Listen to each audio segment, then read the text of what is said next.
there's a specific moment you probably remember. Maybe it was a family gathering. Maybe friends had piled into your living room, people sprawled on the floor, someone doing the high-pitched baby talk voice, someone else literally holding a treat out like an offering. Your dog did this whole tour of the room, sniffed everyone, considered every option like they were reading a very detailed menu, and then, after all of that deliberate investigation, walked directly back to you, did the full body lean. That slow tail wag, not excited, not performing, just certain, like the answer had never actually been in question.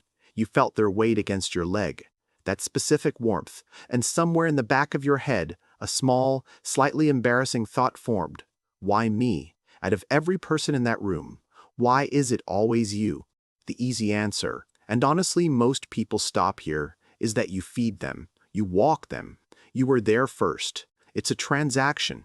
The person who controls the food bowl controls the heart.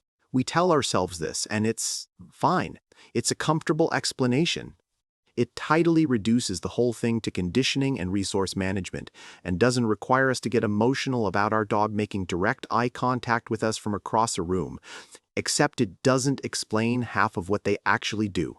And if you've ever watched a dog walk past the person who feeds them every single day to go lie on the feet of someone who barely interacts with them, you already know the food theory has a hole in it.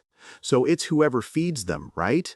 Except, actually, wait. That's not what the research shows at all. It's messier than that and way more interesting. Studies on dogs raised in multi-person households, where feeding duties are shared, where multiple people are equally involved, show preference formation that doesn't line up cleanly with who holds the kibble bag. Dogs orient toward emotionally present humans, and a person who makes eye contact during calm moments. The person whose nervous system they've learned to read, not the provider, the presence. Which means the question isn't what you do for them, it's something harder to quantify than that. Dr. Snaring, Gregory Burns at Emory University ran a series of MRI studies on dogs, actual functional brain imaging, while dogs were awake and conscious, and what he found was striking.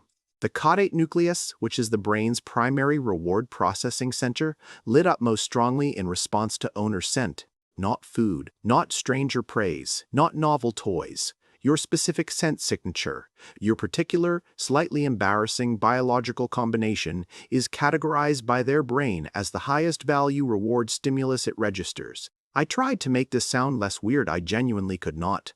This isn't about what you provide. This is about you, the specific, accumulated sensory experience of you being neurologically encoded as irreplaceable.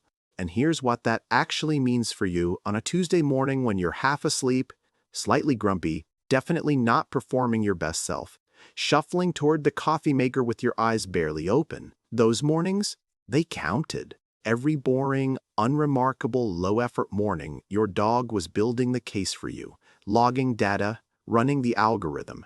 Every time you existed near them without trying, without performing, without even really being present, they were still watching, still calibrating, still choosing. All those mornings you were certain you were being a mediocre dog parent, they were filing that under mine anyway. And the biology deepens it. The Nagasawa et al. Study, the famous eye contact research out of Azabu University, found something that sounds almost too neat but holds up in the data when your dog chooses to make eye contact with you specifically over other people in the room.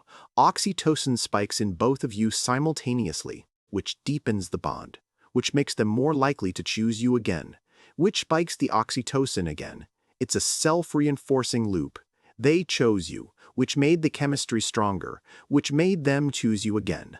Even the Frito chip smell of their paws, that specific, strange, weirdly comforting scent, your nervous system has learned to associate it with safety. The choosing goes both ways, and it goes deeper than either of you consciously decided. There's also an evolutionary layer here that reframes the whole thing.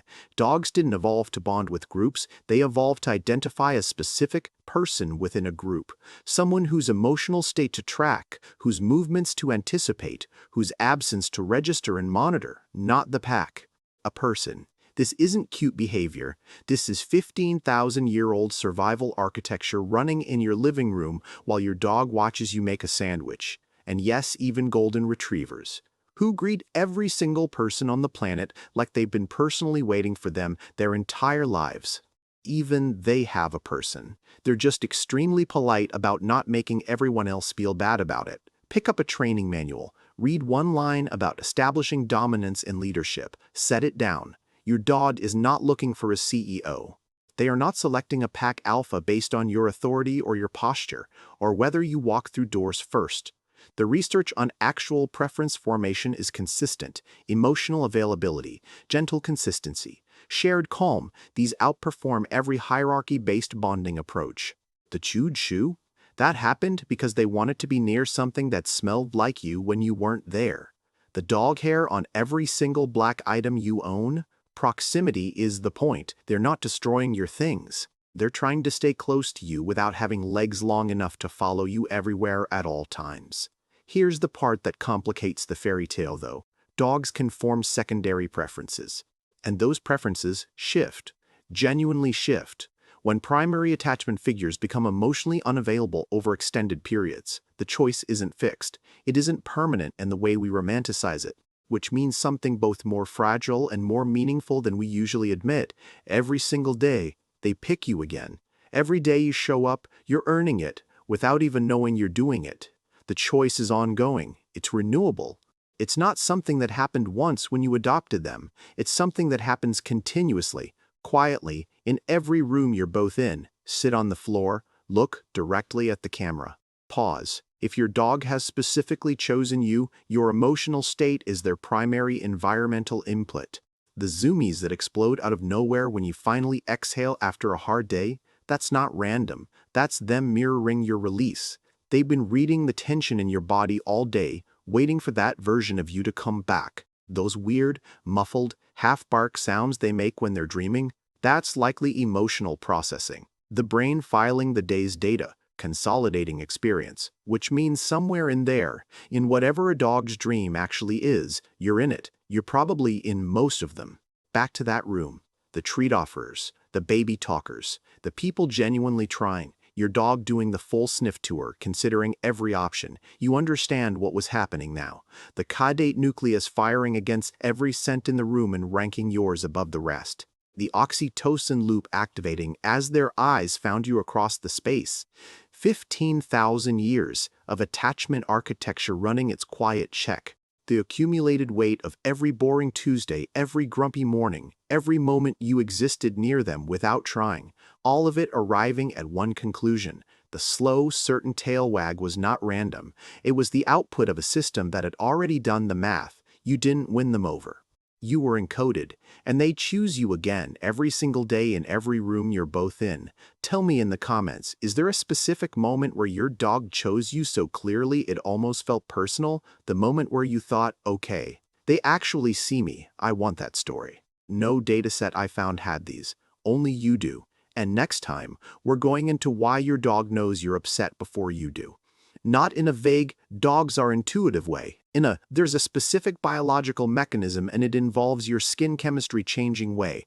That one's coming soon.